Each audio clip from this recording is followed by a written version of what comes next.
우리 앞뒤 사람 인사할까요? 부활은 사실입니다. 아멘. 할렐루야. 한 번 더 합시다. 부활은 내 부활입니다. 예수 부활이 곧 내 부활이거든요. 저는 우리 교회 성도들이 많이 계셔서, 중국 성도들이 많이 계셔서, 제가 중국 문화는 잘 모르지만 그래도 약간이라도 더 가까이 가 있지 않나 생각됩니다. 중국 속담에 사실인지 모르겠어요. 제가 글을 보다 있더라고요. 의심은 마귀를 낳는다. 이런 속담이 있답니다. 중국에. 어떤 사람이 자신이 아주 소중하게 여기던 도끼를 잃어버렸습니다. 아주 얼마나 애지중지했는지 모릅니다. 그러니 참 아끼던 것을 잃어버렸을 때 얼마나 그 마음이 상하겠습니까? 근데 잃어버렸으면 잃어버린 걸로 끝이 난 것이 아니라 도대체 어디서 잃어버렸지? 어떻게 잃어버렸지? 생각할 수밖에 없는 거예요. 그런데 옆집에 청년이 이렇게 지나가는 거예요. 근데 가만히 보니까 청년의 행동이 좀 이상해요. 평소 같지가 않아요.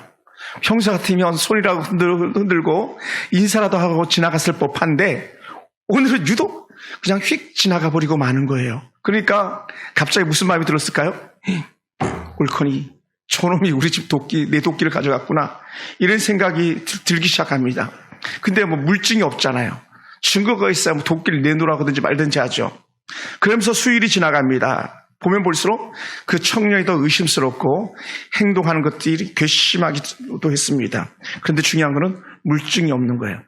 그러다가 일을 하다 갑자기 번뜩 머리에 떠오르는 생각이 있는데 그게 뭐냐면 내가 도끼를 잘 둔다고 둔 거예요. 여러분 잘 둔다고 두면 문제가 되는 거예요. 그냥 평소에 두면 문제가 안 되는데 잘 둔다고 둔 게 자기 집 마루 밑에다 둔 거예요. 도끼는 주로 지게 있는 데다 두거나 헛간에 두거나 이렇게 하는데 하필은 마루 밑에다 둔 거예요. 그래서 급히 마루 밑에 가봤더니 거기에 도끼가 있는 거예요. 여러분 의심이 생기고 선입견이 생겨나면요 뭐가 사라지는지 아십니까? 판단력이 사라지고 다른 말로 하면 흐려지는 거예요. 선입견 무서운 거죠. 의심은 무섭게 합니다. 예수님께서도 의심에 대해서 한번 말씀하셨던 적이 있습니다. 풍랑 위를 걸어오던 베드로가 갑자기 물속에 빨려 들어가서 소리를 치기 시작했습니다. 예수님 좀 살려주세요. 써줘. 나를 구원하소서 급히 얘기하는 그 얘기거든요. 그리고 예수님께서 급히 손을 내밀어서 베드로를 잡아주시고 끌어내 주셨어요. 그리고 하셨던 말씀이 뭡니까? 이렇게 말씀합니다. 마태복음 14장 31절에 보면요. 예수께서 즉시 손을 내밀어 그를 붙잡으시며 이르시되 믿음이 적은 자여 왜 의심하였느냐라고 말씀해요. 왜 의심하였느냐? 예수님은 의심하는 베드로를 향해서 믿음이 없는 자여 이렇게 말했어요. 오늘 우리는 믿음이 없는 자가 되지 말고 믿음이 있는 자가 되길 원합니다. 할렐루야. 우리는 믿음이 있어서 하나님의 은혜를 기억하기 원하고 믿음이 있어서 하나님의 깊은 부활을 경험하는 놀라운 영적인 역사 우리 가운데 있기 원합니다. 아주 평범한 가정주부 아주머니예요. 그 아주머니가 우리처럼 이렇게 교회에 왔다가 오기만 하면 뭐 했냐? 자는 거예요. 교회 초신자들이 온 뭐에 잘 자잖아요. 자는 게 어찌 보면 정상일지도 몰라요. 왜냐하면 단어도 다르죠. 문장도 다르죠. 들리는 것도 없죠. 앉아있어 본 적도 없죠. 특히 공부 안 한 사람들은 더 힘들죠. 근데 이 아주머니가 늘 잠만 자다가 어느 날 갑자기 변화된 모습이에요. 우리 영상 한번 보겠습니다. 우리 영상 준비해 주시기 바라고 뒤에 불 좀 꺼주세요.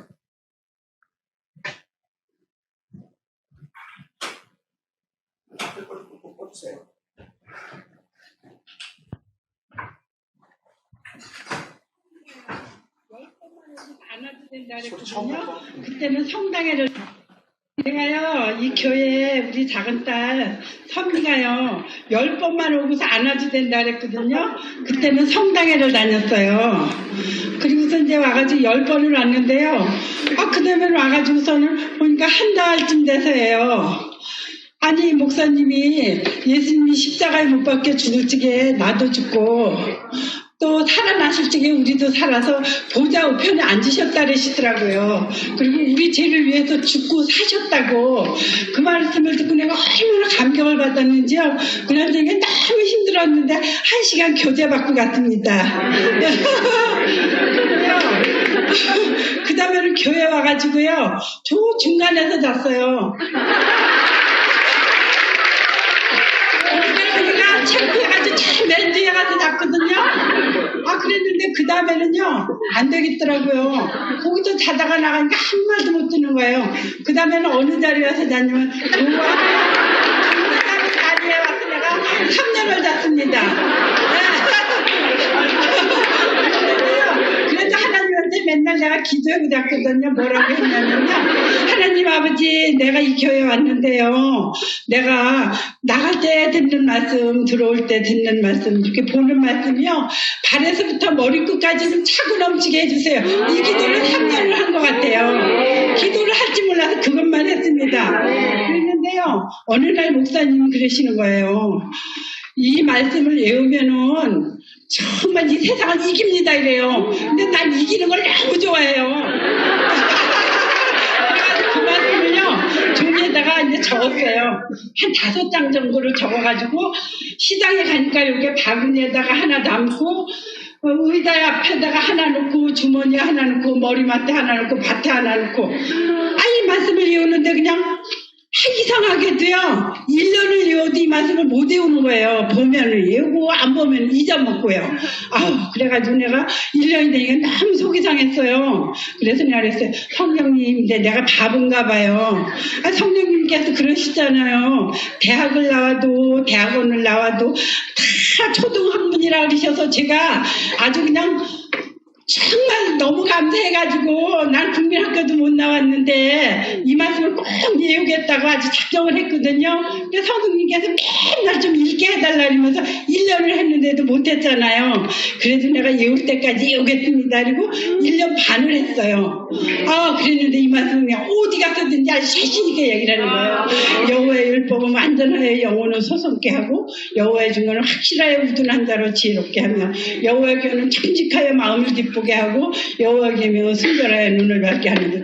이 말씀을 그냥 어디 가든지 하다 보니까요 한 3개월을 그렇게 그냥 그게 너무 자랑스러워서 하겠어요. 그 다음에부터는 말씀을 적어가지고요 내가 시장 가서 다 읽었어요. 어느 날 보니까는요 하나님 말씀이 그냥 쌓여가지고 가면은 그냥 다 말씀을 읽어주는 거예요. 그러면서 그 적은 말씀을 이선옥자네 보고 내가 이거 읽어보라고 그냥 막 주고 이랬어요. 그랬더니 언니는 맨날 이렇게 쑥그리고 앉아서 그렇게 있냐고 그래요. 그래서 내가 나는 하나님 말씀을 보느라고 이렇게 쑥그리고 앉아있어. 그랬더니 날 보고 그러는 거예요. 그 교회가 어디 있냐고 물어봐요. 그래서 그냥 가차원 교회 다녀. 우리 교회 오지 말고 우리 교회 너무 멀어. 그랬더니 교회를 가르쳐달라는 거예요. 이렇게 가르쳐줬더니 새벽 기도를 나오더라고요. 나는 교회 믿으라 소리도 안 하고요. 가창교회 가라고만 했거든요. 네. 그랬는데 그 종이 쪽지를 보더니 왜 갈라디아서 2장 20절 말씀 있잖아요. 내가 그리스도와 함께 십자가에 못 박혔나니 그런 중인데 내가 사는 것이 아니요 내 안에 그리스도께서 사는 것이라. 내가 육체 가운데 사는 것은 나를 사랑하사 나를 위해 자기 몸을 버리신 하나님의 아들을 믿는 믿음 안에서 사는 것이라고 이 말씀 적은 쪽지를 줬어요. 그랬더니 그 쪽지가 좋다고요. 그걸 적어가지고 또 여느 사람한테 그 자매가 막 주는 거예요. 네. 그러더니 낮에도 일요일에도 나오고 그랬더니 한 반년을 나왔나 2달을 나왔나 그랬는데 날 보고 그래요. 여기다 이름 좀 올리고 싶다고. 그래서 요즘에서 또 그거 주소로고 그래가지고 나는 예수님 믿으라 소리도 안 하고 전도했다 그러더라고요.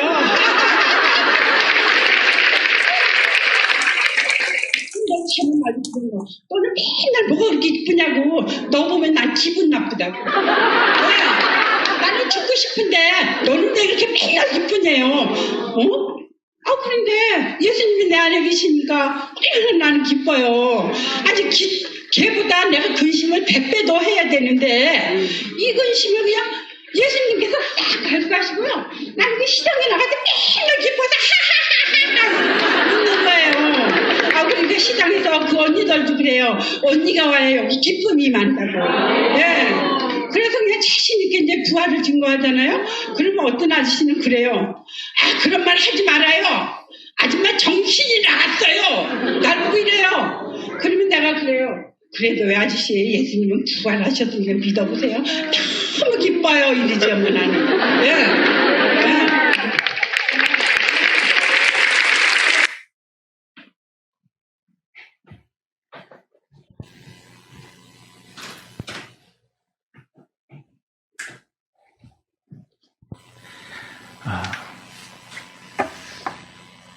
한 시간짜리 간증을 거의 일부만 본 겁니다.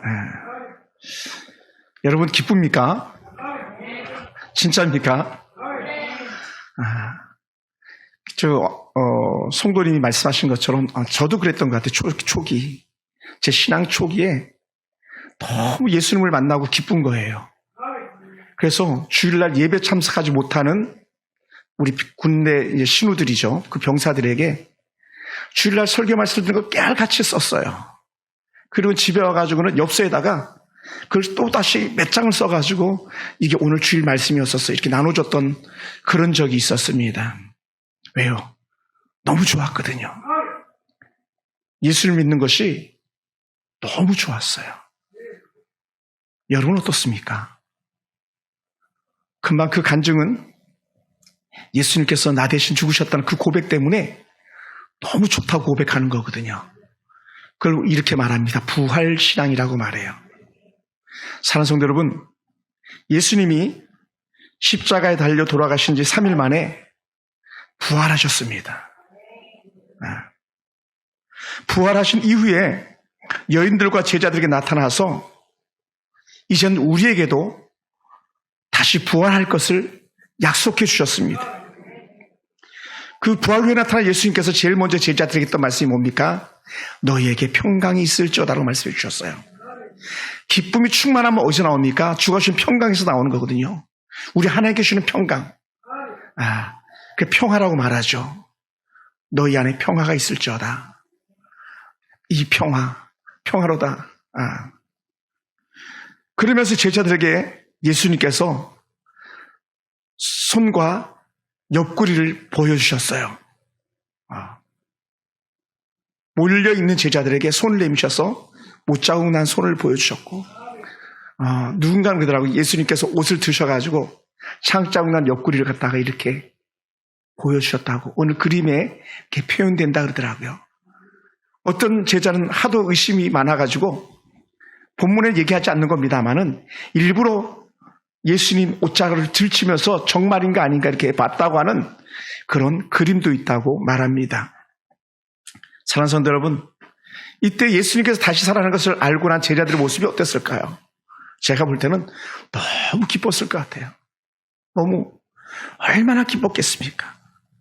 당시 그 다른 제자들이 다 기뻐할 때 유독 두 제자는 기뻐할 수가 없었어요. 누가 기뻐할 수 없었을까요? 예수님 12제자 중에 하나 가룟 유다는 예수를 팔아버리고 죄책감에 목매달아 자살해버리고 말았잖아요. 그러니 그 부활의 현장에 있을 수가 없었어요. 또 다른 하나는 오늘 본문 속의 주인공인데 도마입니다. 디두모라 가는 이 도마는 예수님이 제자들과 함께하는 그 자리에 같이 있지 않았어요. 그러니까 후에 도마가 제자들을 만나서 입씨름을 하기 시작하는 겁니다. 제자들이 침이 튀도록 예수님 다시 살아나셨어. 도마야 예수님 살아나셨어 말하지만 도마는 절대로 그것을 믿을 수가 없다고 말했습니다. 얼마나 정말 안타까운 고백입니까? 도마는 더 적극적으로 하는 말이 뭡니까? 예수님의 그 구멍난 손에 내가 손가락을 넣어보지 않고서는 믿지 못하겠다고. 그렇게까지 더 적극적으로 그렇게 보지 못하고는 믿지 못하겠다고 말합니다. 사랑하는 성도 여러분, 그때 8일이 지난 이후에 도마에게 또 제자들 예수님께서 두 번째로 나타나 주시면서 말합니다. 자, 내 손을 내밀어서 손가락을 넣어보라고. 옆구리에 창짝을 보라고 예수님께서 이렇게 말씀하십니다. 그것이 오늘 우리가 읽은 27절 본문입니다. 그때 도마가 깜짝 놀라서 하는 고백이 뭡니까? 믿음이 없는 자가 되지 말고 믿는 자가 되라 할 때에 이런 고백을 합니다. 나의 주님이시오, 나의 하나님입니다. 이 신실한 고백을 도마가 하게 되어져요. 여러분, 한편으로는 우리가 도마 입장이라면 한번 도마를 이해할 수 있지 않을까 그런 생각이 듭니다. 무슨 도마를 이해하냐? 이 도마는요, 사실은 예수의 부활을 제자들이 말했지만 믿을 수가 없었던 거예요. 당연하죠. 왜냐하면 부활은 있을 수 없는 그런 일들이니까요. 그리고 예수님도 처음에 나타났을 때 어땠습니까? 제자들이 예수님인가 아닌가 의심할까 봐 미리 알아서 제자들에게 내가 다시 살아났다 하는 증거로 손을 내보이고 옆구리 보여주신 거잖아요. 그러니까 제자들이 진짜 예수님이시네 알았던 거 아닙니까? 그러니 예수님은 누구보다도 사람들의 마음을 잘 아셨기 때문에 미리 보여주셨던 것처럼 어찌 보면 의심하는 마음들을 충분히 이해할 수 있을 것 같습니다. 그리고 도마가 내가 그의 손에 못자국을 보며 내 손가락을 그의 못자국에 넣으며 내 손을 옆구리에 넣어보지 않고는 믿지 못하겠노라고 말하는 것은 어찌 보면 우리도 똑같을 거라는 거예요. 여러분 지금 어떻습니까? 우리도 똑같잖아요. 믿음이 없으니까 주여 나는 봐야 믿겠습니다. 경험해 봐야 알겠습니다. 이렇게 다들 얘기하지 않습니까? 그러니까 이 말을 최소한 누구만은 이해해줘야 된다? 예수님만은 이해해 주셔야 되죠. 예수님 그의 말을 이해했다기보다 그의 말을 현장에서 들으신 것처럼 진짜 예수님이 도마에게 손을 내보이시고 옆구리를 보이셔서 하셨던 말씀이 뭡니까? 아주 짧게 제가 해석해보면 이렇습니다. 얘야, 믿음이 없는 자가 되지 말고 믿음이 있는 자가 되라라는 거예요. 할렐루야. 여러분, 믿음이란 단어가 너무 추상적인 거예요. 어찌 보면요. 그런데요, 그 추상적인 것이 우리의 모든 것을 다 주관할 수 있음을 생각하고 믿으시기 바랍니다. 여러분, 가만히 보면 도마는요, 어떤 사람일까요? 지난주에 제가 설교할 때에 막달라 마리아에 대해서 잠깐 말씀드렸습니다. 막달라 마리아. 앞에 붙는 수식어 막달라는 한 지역 이름이라고 그랬어요. 그런데 오늘 요한복음을 보면 디두모 도마, 디두모라 불리는 도마 이런 표현을 써요. 디두모라 도대체 이 단어를 왜 굳이 쓰냐? 그냥 도마만 말해도 될 텐데. 이 도마는 앞에 쓰는 디두모라는 단어가요, 쌍둥이라는 그런 뜻을 가지고 쌍둥이. 그러니까 도마는 쌍둥이였나 봐요. 그래서 입만 열면 쌍둥이 도마. 쌍둥이 중에 한 놈 도마인 거죠, 쉽게 얘기하면.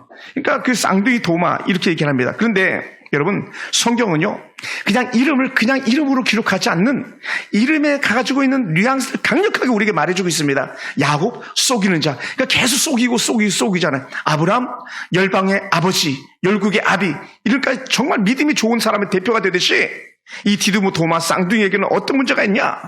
이중적 행태가 그에게 있는 거예요. 이중적. 두 가지 형태. 그것을 우리 사도 요한은 우리에게 말해주고 싶었던 것 같아요. 그러면서 믿음이 있는 도마와 아울러서 또 다른 한편에 믿음이 없어서 의심 많은 도마의 모습을 우리에게 막 고발하고 있는 것 같기도 한 그런 마음이 듭니다. 왜 그런가? 첫 번째 이런 게 있었습니다. 요한복음 7장 하면은 잘 알 수 있는 장이에요. 무슨 장입니까? 여러분 잘 모르실 수도 있어요. 나사로의 부활장입니다. 나사로 부활. 저는 이제 이 11장 어떻게 외웠냐면 그냥 관뚜껑이 놓여 있는 걸 연상해가지고 11 이렇게 봤어요. 그냥 그래서 11장만 나사로의 부활 그냥 연상으로 저는 외워놨는데 이 요한복음 11장에 예수님께서 도마와 함께 길을 가는 중이었나 봅니다. 그때 예수님이 뭐라 말씀하셨냐면 우리가 죽은 나사로를 깨우러 가자 이런 말씀이에요.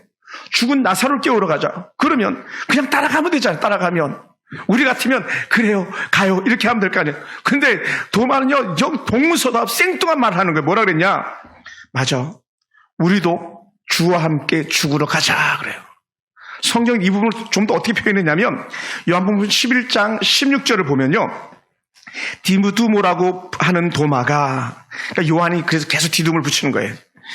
다른 제자들에게 말하되 우리도 주와 함께 죽으러 가자 하니라 이렇게. 여러분 말이 그렇죠. 같이 죽자는 말을 쉽게 할 수 있습니까? 잘 안 돼요 여러분. 그만큼 도마는요 예수님을 향한 마음이 적극적이었다는 거예요. 적극적. 또 때로는 급진적이었다는 거예요. 예수님이라면 모든 것을 다 걸 수 있는 그런 도마였다는 거예요. 그러니 우리도 주와 함께 죽으러 가자 이런 말할 때에 우리는 예수를 향한 도마의 충성스러운 그 모습을 볼 수 있습니다. 그리고 사도 요한은요, 그냥 도마라고 부르지 않고 앞에 디두모라 하는 도마, 쌍둥이 도마, 이걸 갖다가 다시 한번 재해석해가지고 이중적 형태를 보이고 있는 도마, 이렇게 우리는 말할 수 있다 여깁니다. 사랑하는 성도 여러분, 그래서 여기서 도마에 관한 특별한 행동을 우리는 눈치채야 되는 건데 그게 뭐냐? 제가 서론에 말씀한 것처럼 그의 이중적 행태라는 거예요. 다른 말로 하면 우리는 그러잖아요. 한 입으로 두 말 한다거나 양다리를 걸치는 그런 모습을 도마가 가지고 있다는 거예요. 지금 누구 앞에서? 부활하신 예수님 앞에서. 그러면 우리는 질문해야 됩니다. 아니, 다른 10명의 제자들이 다 있는데 왜 하필이면 도마만 그 자리에 없었을까요? 도마만. 여러분, 다 있잖아요. 베드로도 있고 야고보도 있고 요한도 있고 다 있잖아요. 근데 왜 하필이면 이렇게 충성스러운 도마만 그 제자들과 함께 하지 않았겠냐는 거예요. 그것이 우리에게 질문이 되어져야 됩니다. 그것을 가만히 생각해 보면 도마의 이중적 형태 속에서요, 이렇게 들을 수 있어요. 도마는 아마도 누구보다 더 멀리 도망갔을 거라는 거예요. 더 멀리. 예수님이 십자가 달려 돌아가실 때에, 또 혹은 그 전에 예수님 십자가에 달리시기 위해서 잡혀가실 때에 제자들이 다 흩어져 버렸거든요. 뿔뿔이 흩어져 버렸습니다. 어떤 제자들은요, 예수님을 모른다고 3번이나 부인했었습니다. 누가요? 베드로가 그랬잖아요. 또 어떤 제자는요, 자기가 입은 옷이 벗겨져도 모른 줄 알고 그대로 도망간 그런 친구들이 있었습니다. 그게 우리가 마가라 하는 한 제자입니다. 그러니 그런 제자들처럼 도마도 도망가기 급했을 거라는 거예요. 정신없이 도망갔을 거예요. 그리고는 다시 돌아올 생각조차도 아예 하지 않았었는지도 모릅니다. 그러니 예수님께서 부활하시고 난 지 그 이후에 제자들이 따로 모였을 때에 그 자리에 없었던 것이죠. 사랑하는 성도 여러분, 우리가 살다 보면 어떤 경우가 있습니까? 입으로는 자녀들이 효도한다 이런 말 할 때가 있잖아요. 그죠? 근데 어때요? 말 안 하는 놈이 더 효도하잖아요. 말 안 하는 놈이. 그게 성경에서 말하고 있는 둘째 아들 아닙니까? 큰아들은 밭에 가겠다고 안 가고 둘째 아들은 안 가겠다고 하고 후에 가고. 이게 성경은 우리에게 그렇게 말해주고 있어요. 직장에서도 어떤 사람들이 이렇게 말합니다. 마지막까지 내가 이 기업에 충성을 다해서 막 이렇게 말하는 직장생활 초보들이 있어요. 근데 직장이 조금만 어려우면 언제 그랬냐는 듯이 휙 직장을 벗어나는 그런 경우도 얼마든지 볼 수 있습니다. 그것이 그들만이 그랬겠습니까? 예수님의 제자들도 한 부류 중에 하나라는 거예요. 그런 삶을 살아갔죠.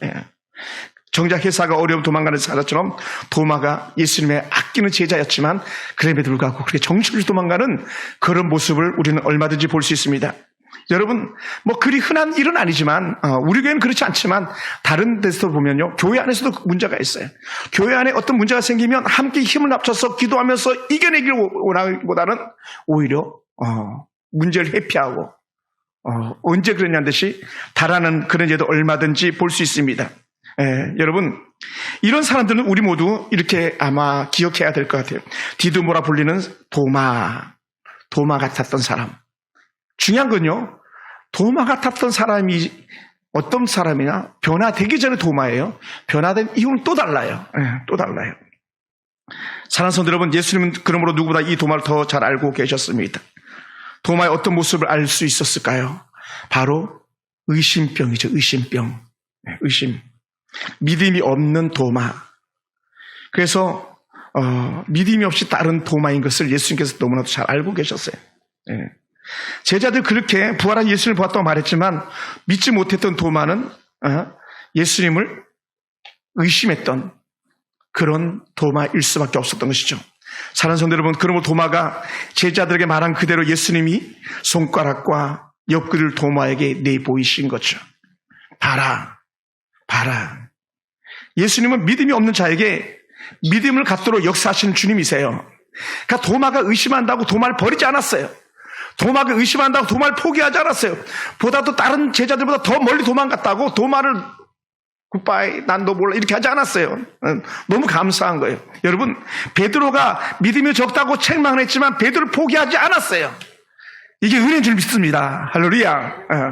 도마에게 다 보여주시고도 또 이해시키시면서 하셨던 말씀이, 야, 믿음이 있는 자가 되라. 그런 거예요. 할렐루야. 사랑하는 성도 여러분, 오늘 우리가 믿음이 있는 자가 되기 원합니다. 믿음이 있는 자. 저는 좀 전에 죄송합니다. 영상을 보면서 계속 우리 이 본문에 없는 내용입니다만 허길수 집사님 계속 생각이 났어요. 우리 허길수 집사님이 교회 못 오실 때에 집에서 계속 했던 게 성경 쓰기, 성경 읽기, 기도하기였거든요. 믿음이 있는 자의 모습이죠. 믿음이 있는 자. 믿음이 없는 자는 어떻게 돼요? 코로나 기간에 믿음을 다 까먹어버리고 세상에 나가서 절여져 버리고 만 인생들도 있잖아요. 근데 하나님께서는 포기하지 않아요. 기대하시기 바랍니다. 할렐루야. 할렐루야. 이렇게 예수님께서 믿음이 있는 자가 되라고 말씀하실 때 도마는 어떻습니까? 깜짝 놀래가지고 예수를 보시면서 하는 말이 있습니다. 당신이 뭐라고요? 나의 주님이시오, 나의 하나님이시니이다. 예수님을 향한 고백이에요. 나의 주님이시오, 나의 하나님입니다. 지금 부활하신 예수님을 보면서 정말 그렇게 고백하는 거예요. 공동 번역에서는요, 이렇게 표현합니다. 나의 주, 나의 하나님입니다. 나의 주, 나의 하나님. 네. 여러분, 그 쌈박해요, 그냥. 뭐 복잡하게 얘기할 거 없어요. 예수님 누구라고요? 나의 주, 나의 하나님입니다. 이것이 오늘 도마의 고백이고요. 우리의 고백이 되기를 주님을 축원합니다.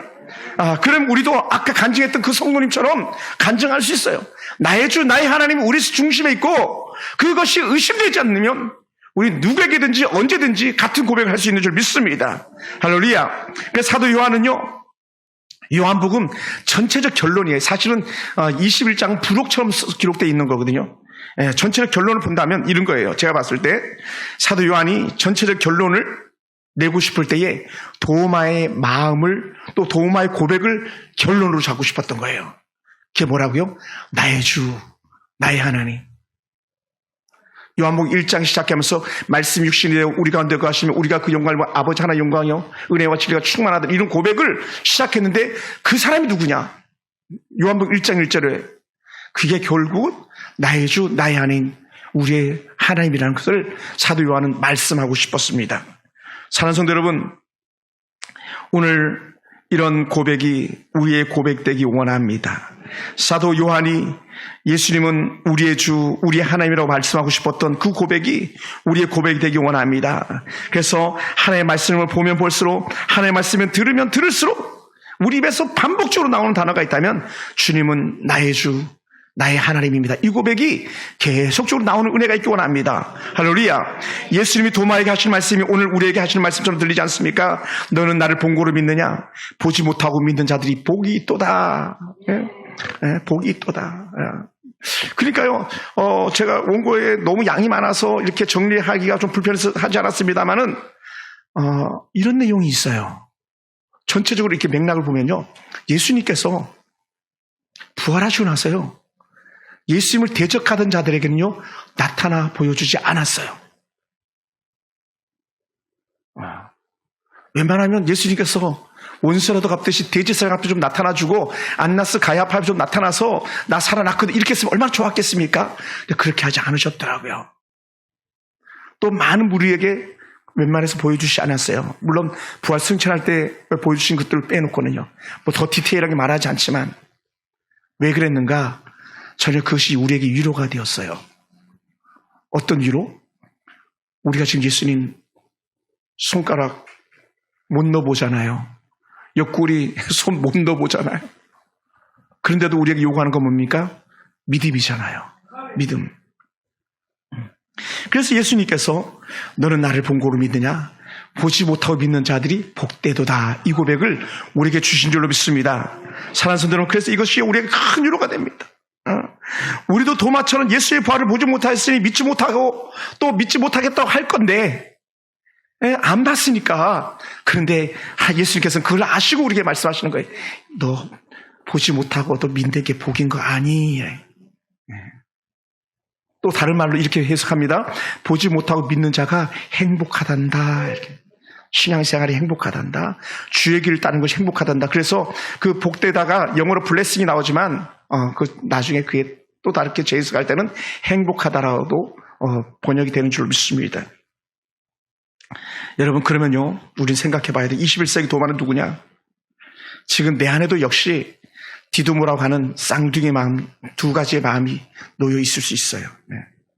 우리 안에도 혹은 우리 곁에도 여전히 도마가 있을 수 있습니다. 그럼 누가 도마일까요? 그 사람은요, 아무리 말해도 예수님의 부활이나 예수님의 재림을 믿지 않는 사람일 거예요. 뭐라고요? 예수님의 부활을 믿지 않아요? 예수님의 재림을 믿지 않아요. 그것이 21세기 도마예요. 교회를 다니고는 있지만 구원의 확신 없이 그냥 마당만 밟고 다니는 그런 어떠한 사람이 도마일지도 몰라요. 뜻도 모르면서 우리가 주와 함께 죽으러 가자 이렇게 말하는 그런 예전의 도마의 모습이 우리 속에 있을 수 있어요.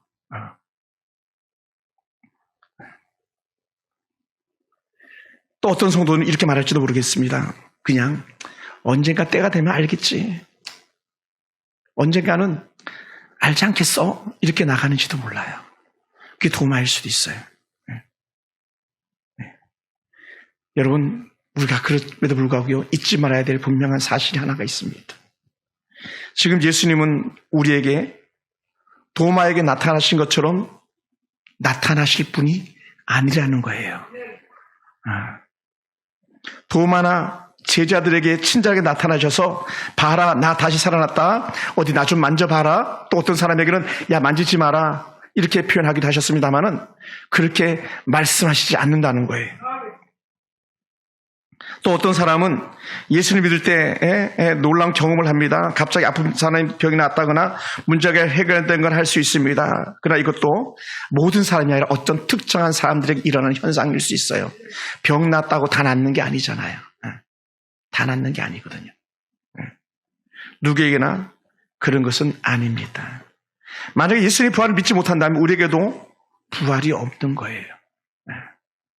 영원한 죽음이 우리에게 기다리고 있는 것입니다. 생명을 얻어야 할 우리에게 생명이 사라지고 마는 것입니다. 우리에게 부활이 있음을 믿지 못한다면 우리가 어찌 예수님의 부활과 함께 예수님의 그의 제자들에게 살릴 것을 말할 수 있겠습니까? 성경에 없는 것을 말하는 책이 아닙니다. 성경은요, 없는 것을 말하는 책이 아닙니다. 성경은 그 많은 책 중에서 그냥 책이 아닙니다. 그냥 책이 아니에요. 성경은 분명히 사실을 말씀하고 있는 일반적 책이 아니라 아주 특별한 하나님의 말씀, 예수님께서 분명히 이 땅에 오셨다는 사실을 말씀하는 팩트가 있는 그런 책이라는 거예요. 그러므로 예수님의 부활은요, 분명한 사실입니다. 그것을 우리 이렇게 표현할 수 있어요. 성경에 써있네. 여러분, 예수님의 옆구리 손 넣어보고 싶습니까? 성경에 써있네. 할렐루야. 할렐루야. 손가락 더 봐야 되겠습니까? 성경에 써있네. 그래서 우리도 예수님의 부활처럼 부활체가 되어 주님의 나라에 들어갈 것을 성경이 말씀하고 있음을 믿으면 됩니다. 할렐루야. 그러면 그 부활에 동참하는 길은 한 가지밖에 없습니다. 예수님께서 하셨던 말씀, 나사로의 죽음 앞에서 하셨던 말씀, 요한복음 11장 25절 26절에서 하셨던 말씀, 나는 부활의 생명이니 나를 믿는 자는 죽어도 살겠고 무릇 살아서 나를 믿는 자는 영원히 죽지 아니하리니 이것을 내가 믿느냐라는 거예요. 근데 사실은요, 이런 말씀이 지금 우리에게 사실 크게 공감대가 형성이 안 될 수 있어요. 그런데 어디서 크게 공감대가 형성되는지 아십니까? 장례실 가면 얘기가 달라져요. 아버님이 누워있는 그 빈소에서 이 말씀이 들려줄 때 감동이 달라져요. 내가 오늘 내일 하면서 숨져갈 때에 이 본문의 말씀은 우리에게 달라져요. 더 크게 이 말씀이 진리임을 갈구할 수밖에 없습니다. 할렐루야. 우리의 위로가 되죠. 결국은 예수님은 오늘 우리에게 다시 말씀하고 있는 거예요. 뭐라고요? 보지 못하고 믿는 자들이 복이 있도다. 그것을 저는 이렇게 말씀하고 싶었던 거예요. 의심할 수 없는 부활. 그것은 분명한 사실입니다. 부활이 가장 간절하고 가장 필요한 사람들, 죽음 앞에 있는 사람들, 그 사람들이 부활을 의심하겠습니까? 의심하지 않을 거예요. 자신의 죽음이 죽음으로 끝나지 않고 영생을 바라는 사람들에게 있어서 이 부활은요, 획기적인 소식이 될 수밖에 없습니다. 또 자신의 가족들이나 지인이 부디 좋은 천국에 가길 바라는 마음이 간절한 사람들에게 이 부활은요, 더 적극적으로 믿어지길 원하는 마음을 갖게 될 것입니다. 그것이 누구에게나 있는 마음입니다. 그러면 사랑하는 성도 여러분, 우리가 부활을 믿기 위해 하나님의 은혜가 필요합니다. 어떤 부활입니다. 어떤 부활의 체험일까요? 하나님이 주시는 깊은 은혜를 경험하는 것, 하나님 주신 은혜는요, 하나님 믿어지는 것, 예수님의 부활이 믿어지는 것, 이게 은혜라는 거예요. 할렐루야. 여러분, 당신은 은혜 받았습니까? 라고 말할 때 그 은혜는 뭐냐? 결국은 예수님의 부활이 믿어지는 게 은혜고요, 나의 부활이 믿어지는 게 은혜인 거예요. 어떤 신령한 체험도 물론 중요하겠습니다만 그것이 아니라 예수님이 믿어지는 것, 그 자체가 은혜예요. 더 바랄 게 없습니다. 근데 우리는 엉뚱한 곳에서 그것을 찾다가 실망하고 좌절해서 돌아오는 경우들이 얼마나 많이 있습니까? 그러다 보니까요, 여러분, 말씀이 들립니까? 은혜예요. 여러분, 말씀이 읽혀집니까? 은혜예요. 말씀이 이해됩니까? 은혜 중에 상이해예요. 그래서 말씀이 이해되기 위해서 우리는 뭘 합니까? 스터디를 하는 거, 바이블 스터디. 매일매일 새롭게 성경 공부를 하고, 때로는 아침 일찍 일어나서 큐티를 하고, 말씀을 암송하고 묵상하고, 우리 성도들이 말씀했던 것처럼 말씀을 외우잖아요. 시편의 말씀을 달달달 외우잖아요. 그게 은혜예요, 은혜. 더더욱이나 큰 은혜는 뭐냐? 저는 그렇게 여깁니다. 말씀이 절대적으로 믿어지는 것. 할렐루야. 저는 우리 집사님들이 좀 말씀이 믿어졌으면 좋겠어요. 여러분 삶 속에서 말씀이 믿어져서 삶으로 표출되어지길 주님으로 축원합니다. 두 번째는 하나님의 특별한 경험, 그것이 은혜입니다. 이거는 모두에게 일어난 일이 아니라 그랬어요. 기도할 때 응답이 오는 것, 하나님이 나타나 주신 축복인 줄 믿습니다. 예전에 얘기했잖아요. 우리 하은이하고 막 입사 시험 보러 가면서 하나님, 나 꼭 좀 합격시켜주세요. 꼭 합격돼야 될 텐데 막 이렇게 간절하게 바라는 것, 믿음이에요. 은혜예요. 할렐루야. 왜냐하면 믿음이 없으면 그런 마음조차도 없거든요. 기도 응답이 오는 것 자체가 하나님의 살아계심에 대한 여러분에게 주신 특별한 은혜인 줄 믿으시기 바랍니다. 할렐루야. 또 마음의 소원을 두고 있을 때 마음의 소원이 이루어지고 있다. 그것이 은혜인 줄 믿으시기 바랍니다.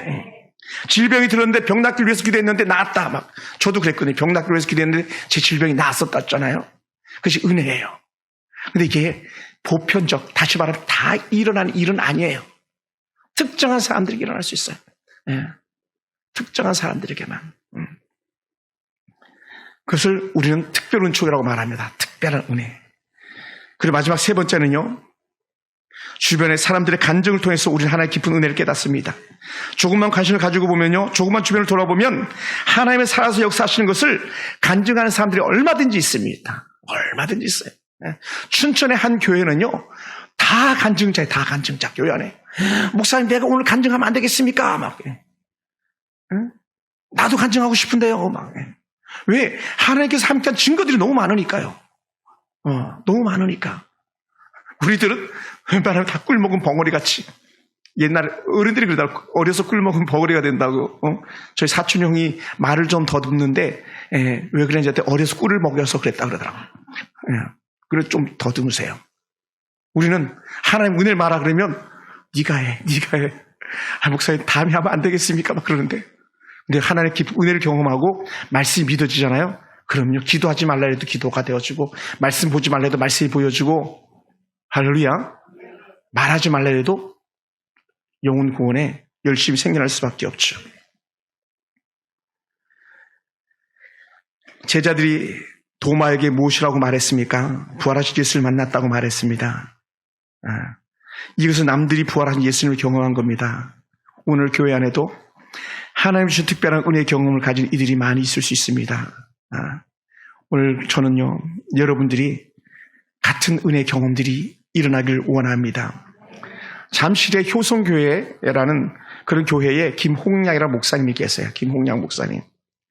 이분은 원래 그 목회자가 되기 전에 명동에 있는 상업은행의 지점에 근무를 했어요. 근데 이분이 담당한 업무는 뭐냐면 어음을 처리하는 그런 일이었었어요. 어음.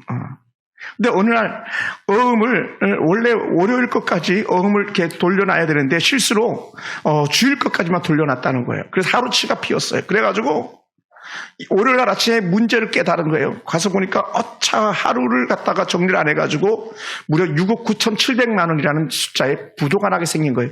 그것도 한 회사, 일신제강이나 철강이라는 회사에 부도가 나게 생긴 거예요. 그래서 일신제강 회사, 철강 회사도 그렇고 또 그 지점장도 그냥 얼굴이 새파랗게 질려버린 거예요. 말이 그렇죠. 그 당시 6억 9,700만 원은 너무나 큰 돈이었었거든요. 그러니까 깜짝 놀라가지고 이 김 목사님이 평신도 여러분 같은 성도였을 때에 간절히 기도하기 시작한 거예요. 하나님 제발 살려달라고 도와달라고. 하나님 제발 좀 살려주세요. 그러면서 간절히 기도해서 하나님 6억 9,700만 원 하나님 다 해결하게 해주세요. 해결하게 해주세요. 간절히 막 기도했습니다. 그리고는 그 기도하면서 마지막에 뭘 툭 던졌냐면 예수님, 하나님, 내가요, 이 문제 해결하면 내가 어려서 학생 때 약속했던 거 내가 주의 일 가겠습니다. 주의 일 하겠습니다. 이런 고백을 한 거예요. 그런데 약속했던 대로, 기도했던 대로 역사가 일어나기 시작하는 겁니다. 뭐가요? 하나님께서 기도했더니 그날 저녁 7시 20분에 돈이 6억 7,700만 원이 입금이 된 거예요. 할렐루야. 6억 7,700만 원 입금돼서 차익이 생겼어요. 2천만 원. 그래서 2천만 원 정도야 그냥 내가 밀어넣으면 되지라고 했어요. 그랬더니 전화가 와가지고 나머지 2천만 원 내일 아침 늦겠습니다 해서 6억 9,700만 원이 다 해결됐다는 거예요. 그러니까 여러분 우리 마음이 어떻습니까? 기도할 때 마음과 기도가 응답받고 난 후에 마음이 약간 틀어지기도 하는 거예요. 그러니까 이 목사님이 다시 기도하기 시작합니다. 하나님, 사실은요, 내가 정말 기도대로 응답받아 사표를 내야 하지만, 하나님, 약간만 더 기회를 주세요. 제가 은행 업무를 마치고 저녁에 가서 좀 공부해가지고 예비고사 3개월 남았는데 3개월 남겨두고 그때에 그냥 신학교 들어갈 수 있게 해주세요 하면서 합격하면 은행 그만두겠다고. 합격하면. 그렇게 기도 제목 받기도 했습니다. 물론 3개월 후 목사님은요, 여기 그 역곡동인가 있는 서울신학대학교에 합격이 되었고, 그것도 140몇 군데 137등으로 됐대요. 뭐 그럴 수밖에 없죠. 직장 생활하면서 공부하는데 무슨 소리 이기겠습니까? 젊은 애들을. 근데 이 목사님이 이제 합격하고 신학교를 가서 기도대로 가가지고 졸업할 때는 수석을 졸업했다고 하는 이런 간증을 이렇게 보게 됩니다. 사랑하는 성도 여러분, 우리가 하나님의 은혜 가운데서 하나님을 구하고 하나님께 기도하고 찾는 것이 곧 우리의 믿음인 줄 믿으시기 바랍니다. 오늘 이러한 간증이 저와 여러분 가운데도 있기 원합니다. 그래서 더 큰 하나님을 경험하는 은혜도 있기 원합니다. 그런데 가장 좋은 은혜는요, 말씀이에요. 성경 말씀은 매일 가장 쉽게 만날 수 있는 하나님의 은혜의 흔적인 줄로 믿습니다. 사랑하는 성도 여러분, 부활신앙은요 절대 죽음을 두려워하지 않습니다. 부활신은요 우리가 예수를 믿는 참된 기쁨과 즐거움을 안겨주기 때문에 이것은 우리에게서 빼앗아갈 수 없는 가장 큰 기쁨입니다. 부활신앙은 그러다 보니까요 하나님 앞으로 한 걸음 두 걸음 더 내딛게 하는 그런 강력한 에너지 힘이 있습니다. 그러면 사랑하는 성도 여러분, 우리도 부활신앙을 가지고 참된 기쁨과 즐거움을 보다 더 누릴 수 있게 되기 원합니다. 그래서 이중적 행태를 가졌던 도마가 변화된 모습으로 나의 주, 나의 하나님을 담대히 고백했던 그 신앙의 고백이 우리 가운데 있게 되길 주로 축원합니다. 할렐루야. 사랑하는 성도 여러분, 도마가요 가장 멀리 도망갔었다 그랬잖아요. 선교 현장을 가장 멀리 온 사람이에요. 선교 현장 어디까지 왔냐? 도마는 인도까지 와서 인도에서 순교했다는 그런 일설이 있습니다. 뭐라고요? 변화된 모습. 변화된 모습. 이중적 형태, 예수 없었던 삶에서 예수 있는 삶으로 바뀐다면 우리는 또 다른 21세기 변화된 도마, 새로운 모습의 도마, 부활의 확신 속에 살아가는 성도들이 될 줄로 믿습니다. 기도하겠습니다.